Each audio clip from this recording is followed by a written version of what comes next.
તો અમદાવાદમાં સ્કૂલોને બોમ્બથી ઉડાવી દેવાની ધમકી આપ્યા બાદ હવે વડોદરાની કલેક્ટર ઓફિસને RDX બોમ્બથી ઉડાવી દેવાનો ધમકીભર્યો ઈમેલ મળતા દોડધામ મચી જવા પામી છે અને ખળભળાટ મચી જવા પામ્યો છે। અત્યારે અમે કલેક્ટર ઓફિસ પર ઊભા છે કે જ્યાં તમે જોઈ શકો છો કઈ રીતના કલેક્ટર ઓફિસની અંદર જે અત્યારે સન્નાટો છવાયેલો છે। હું તમને પહેલાં તો કલેક્ટર ઓફિસની અંદર લઈ જવાનો પ્રયાસ કરીશ કે જ્યાં કર્મચારીઓ અહીંયા પહોંચી રહ્યા છે ધીરે ધીરે, કારણ કે કોઈ વાંધાજનક વસ્તુ અહીંયાથી નથી મળી, જેના કારણે તંત્રએ રાહતનો શ્વાસ લીધો છે। મહત્વની બાબત છે કે RDXથી આ કલેક્ટર ઓફિસને ઉડાવી દેવાનો ધમકીભર્યો ઈમેલ મળ્યો।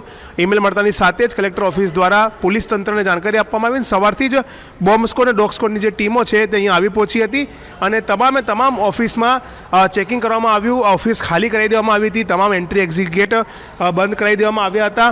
સૌથી મહત્વની બાબત એ છે કે ઈમેલમાં લખ્યું હતું કે 1 વાગ્યા સુધી જે છે તે બ્લાસ્ટ થશે, ઓફિસ ખાલી કરી દો, RDXથી આ જે કલેક્ટર ઓફિસ છે તેને ઉડાવી દેવામાં આવશે। બધાનું ચેક કરીને આવવા દે છે, જરૂરી સ્ટાફના માણસો જે અંદર આવી રહ્યા છે એમને બધાને ચેક કરીને અંદર આવવા દે છે। બાકી સમગ્ર પ્રિમાઇસીસને ખૂબ ઝીણવટપૂર્વક તપાસ કરવામાં આવેલી છે, કોઈ પણ ખૂણો બાકી નથી રાખવામાં આવ્યો। હાલ બધી ટીમો અત્યારે હાલ તપાસ કરી જ રહી છે, પણ જે જરૂરી કલેક્ટર કચેરીના માણસો હોય એમની પણ પૂર્ણ ચકાસણી કરીને અંદર પ્રિમાઇસીસમાં આવી મળ્યું છે। તપાસ દરમિયાન હાલ કોઈ વસ્તુ ધ્યાને આવેલ નથી। તો અત્યારે સેફ ઝોન હવે જાહેર કર્યો છે?